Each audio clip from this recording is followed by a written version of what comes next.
Make a loom knit seaming bind off. Today on Good Knit Kisses, we're showing you how to work a loom knit seaming bind off, which allows you to make a seam right in the middle of your knitting and bind off at the same time. I've worked my Seafarer's Dicky here on needles and I have it on the loom now, so we can work this stitch together here. This is featured in our new pattern. Join me today for this technique and explain how to have this nice cool twist on yours and a new technique for yourself. Welcome to Good Knit Kisses. We're all about helping you stitch your love and love your stitches.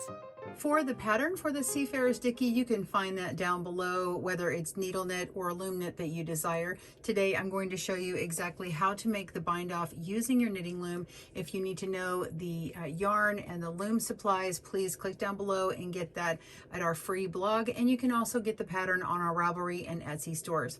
We do also have a right and left-handed tutorial, so down below in the video description, you will see the link for the right and left-handed videos. All right, let's begin and jump right into the seaming bind off.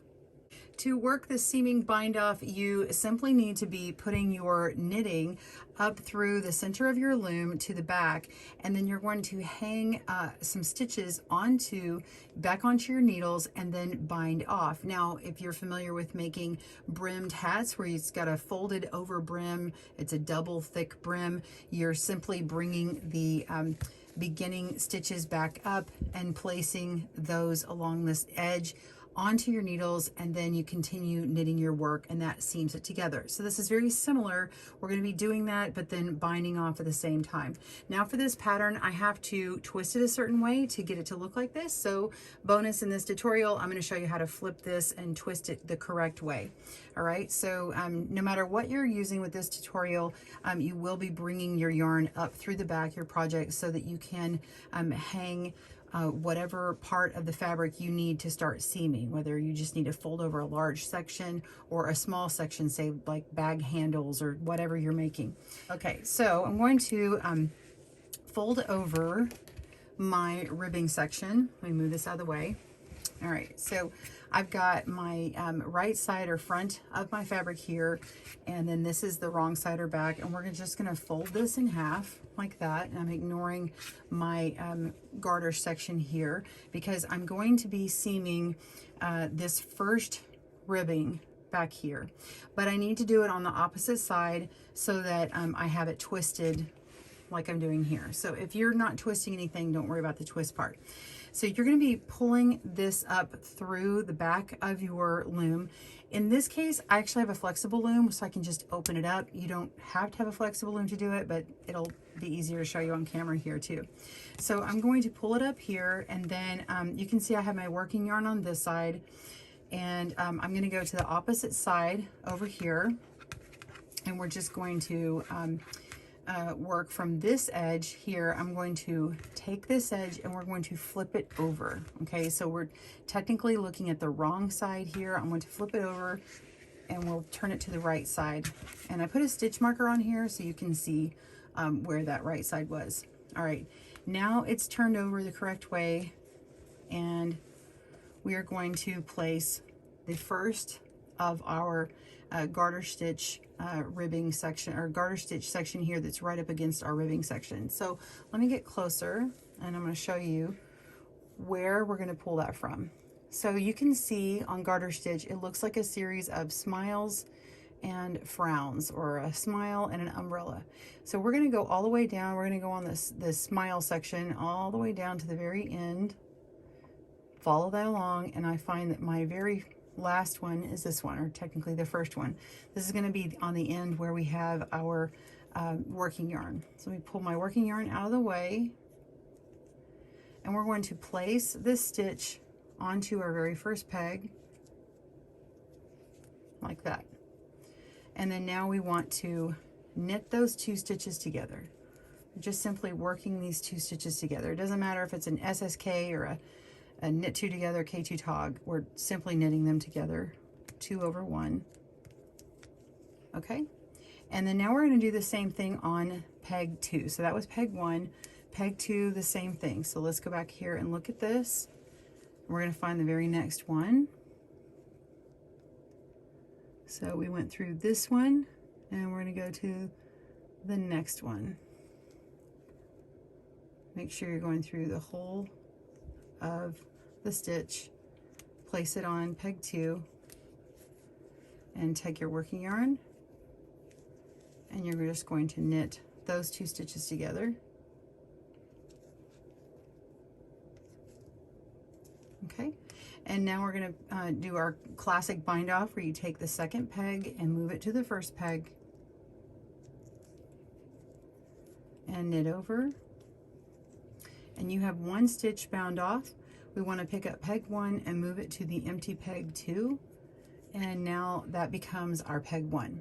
So we're going to repeat, but now we're only doing 1 stitch at a time. We've already worked this very first one, so now we only need to knit 2 together and move it over in the bind off fashion. So let's come back here.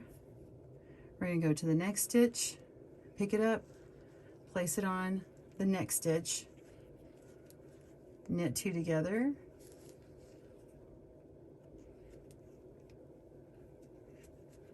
pick up peg 2, place it on 1, knit off or knit over, and pick up peg 1, place it on 2, and that becomes peg 1. So you continue repeating all the way down. Just carefully look at that first row and whatever looks like the next smile. This kind of stretches out a little bit, so if you see it stretched out a lot, that's really the one that you just used, and then go pull on this next one, always skipping that first peg, go on to the second one, knitting these 2 stitches. This is the last one we'll do, and then we'll get down to the end here. Okay, move peg 2 over to peg 1, knit off. Okay, pick up 1 and move it over. Okay, so you just continue all the way down until your last peg. Pause your video and I will meet you there. And let's say that you had too many stitches on the back. You had maybe 1 more stitch on the back than you do on the front. You can just simply pick up 2 stitches, like pick 1 up, put it on here, or on here, and then pick 1 up and put it on here again, and then you're knitting 3 stitches over 1, and then it will ease that up as you get down towards the end. If you have more stitches in the front than you do in the back, then you're going to just simply work this next stitch as normal rather than picking up another one and then continue on. You can do them on the very ends if you need to, a few stitches from the end, and then that will ease that up and you'll have a nice line. So you can't see it right here because it is loom knit. It's hard to see, but it is going to do a nice little bind off, and I'll have, we'll get it upside down. It'll have this sort of chained edge to it. It's just like a regular bind off, just all along the edge here, and it kind of mimics that garter stitch, but it's going to have a little bit of a ridge to it. All right, pause your video and we'll see you for this last part. See you soon. I do want to interrupt just for a moment and say that you can go ahead and place all your stitches on one at a time before you start binding off. And I just want to acknowledge that, yes, you can do that, because I know that I'll have some people ask me. So I just went ahead and placed several on here, and you could go all the way to the end if you like to. That works fine too. All right, we'll see you in a moment. Okay, I'm on my last few stitches. This very last one was picked up from the edge. It's the very, very edge stitch. And if you find that you couldn't find the one for the stitch before that, it may have just gotten really pulled tight.